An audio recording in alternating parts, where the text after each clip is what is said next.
Assalamualaikum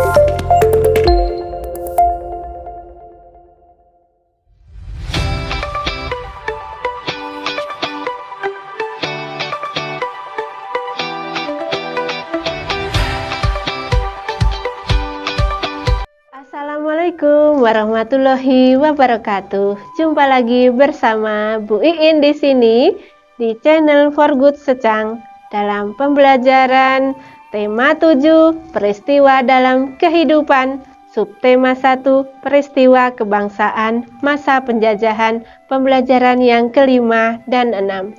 Sebelum kita belajar, marilah kita berdoa terlebih dahulu menurut agama dan kepercayaan masing-masing. Berdoa mulai.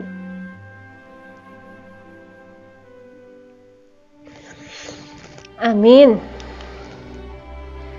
Tujuan pembelajaran yang akan kita capai adalah 1. Dengan membaca, peserta didik dapat mengidentifikasi dampak peristiwa Sumpah Pemuda tahun 1928 secara tepat. Yang kedua, dengan bernyanyi, peserta didik dapat menyanyikan lagu dengan memperhatikan ketepatan nada dan tempo secara benar. Anak-anakku yang hebat, seperti yang sudah kalian pelajari sebelumnya, peristiwa Sumpah Pemuda memberi dampak yang luar biasa bagi kehidupan di Indonesia. Dampak peristiwa Sumpah Pemuda tahun 1928. Pada tanggal 28 Oktober 1928, suatu tekad yang sangat penting bagi penguatan konsep wawasan kebangsaan Indonesia telah diikrarkan. Ikrar tersebut merupakan modal yang sangat berharga bagi terbentuknya negara kesatuan. Tekad untuk bersatu dan mengesampingkan alasan-alasan kedaerahan, kesukuan, keturunan, keagamaan, dan golongan. Namun, persatuan itu tetap dalam kerangka saling menghormati dan menghargai perbedaan-perbedaan yang ada. Kesemuanya bersatu padu dan melebur dalam ikrar Sumpah Pemuda. Sejak peristiwa Sumpah Pemuda tahun 1928, dunia dikejutkan oleh kemampuan dan kebulakatan tekad bangsa Indonesia untuk bersatu padu dalam sebuah ikatan kebangsaan. Pengaruhnya pun sangat besar bagi organisasi pergerakan. Organisasi-organisasi politik yang lahir setelah peristiwa Sumpah Pemuda semuanya memakai kata Indonesia dalam namanya. Begitupun dengan organisasi yang masih bersifat kedaerahan, mulai memproses untuk bersatu dalam satu wadah, yaitu Organisasi Indonesia Muda. Adapun tujuannya adalah untuk mempererat tali persatuan segenap pemuda yang berbangsa, berbahasa, dan bertanah air Indonesia. Peristiwa Sumpah Pemuda telah membawa kesadaran dalam diri setiap orang akan pentingnya persatuan dan kesatuan dalam sebuah bangsa. Penyatuan berbagai sifat kedaerahan menjadi sifat nasional terus dilakukan. Peristiwa Sumpah Pemuda menegaskan rasa senasib, sepenanggungan sebagai satu bangsa. Rasa inilah yang kemudian menyebabkan timbulnya semangat persatuan untuk membentuk sebuah negara kesatuan. Anak-anakku, sekarang buatlah ulasan teks yang isinya sebagai berikut. 1. Judul teks. Kemudian 2. Bagian yang paling menarik. 3. Informasi penting. 4. Pendapat kalian tentang teks tersebut. 5. Anak-anak mempunyai saran apa untuk teks tersebut? Tuliskan dalam lembar kerja yang pertama. Anak-anakku masih ingatkan dengan peristiwa perubahan wujud benda?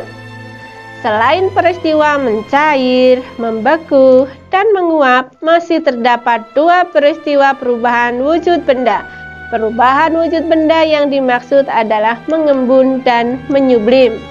Mengembun adalah peristiwa perubahan wujud gas menjadi cair. Peristiwa ini merupakan kebalikan dari peristiwa menguap. Pada waktu gas mengembun, gas melepaskan kalor karena terjadi penurunan suhu di sekitarnya. Peristiwa sehari-hari yang mudah kalian jumpai antara lain peristiwa pengembunan yang terjadi pada pagi hari. Meskipun pada malam sebelumnya tidak terjadi hujan, tetapi pada pagi hari terdapat tetesan air pada tanaman yang berada di luar. Kalian juga dapat menjumpai beberapa tempat terasa lembab oleh air. Peristiwa mengembun ini terjadi karena uap air dalam udara menyentuh permukaan, seperti permukaan daun atau permukaan yang lainnya. Anak-anakku yang hebat, bersama ayah bunda di rumah atau siapapun yang ada di rumah, diskusikanlah soal-soal berikut ini.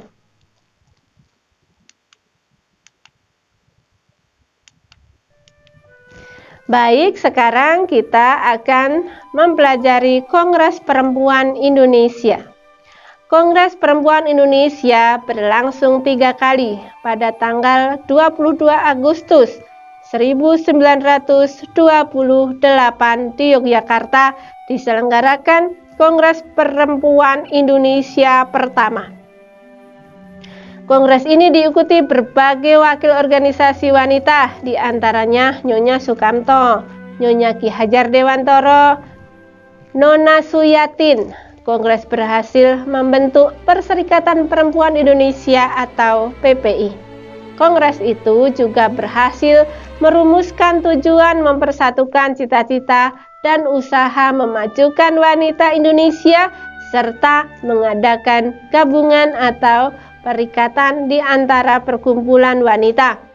Pada tanggal 28 sampai 31 Desember tahun 1929, PPI mengadakan kongres di Jakarta dan mengubah nama PPI menjadi PPII atau Perserikatan Perhimpunan Istri Indonesia.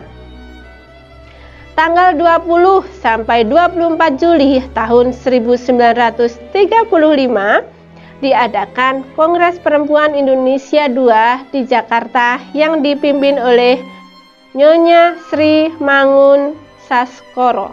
Kongres tersebut membahas masalah perburuhan perempuan, pemberantasan buta huruf, dan perkawinan. Kongres Perempuan III berlangsung di Bandung tanggal 23 hingga 28 Juli tahun 1938 yang dipimpin oleh Nyonya Emma Puradirja. Membicarakan tentang hak pilih dan dipilih bagi wanita di Badan Perwakilan. Dalam kongres tersebut disetujui RUU tentang perkawinan modern yang disusun oleh Nyonya Maria Ulfa dan disepakati pada tanggal lahir PPI 22 Desember sebagai Hari Ibu. Anak-anakku yang hebat, anak-anak tentunya sudah sangat hafal dengan lagu kebangsaan kita, lagu Indonesia Raya. Marilah kita bersama-sama menyanyikan lagu Indonesia Raya.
Hari ini kita sudah belajar tentang identifikasi dampak peristiwa Sumpah Pemuda tahun 1928 dan juga anak-anak dapat menyanyikan lagu dengan tempo dan ketepatan yang benar.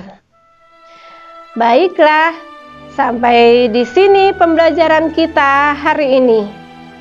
Jangan lupa ikuti terus video pembelajaran di channel For Good Secang, channel pendidikan kebanggaan kita. Sampai jumpa. Wassalamualaikum warahmatullahi wabarakatuh.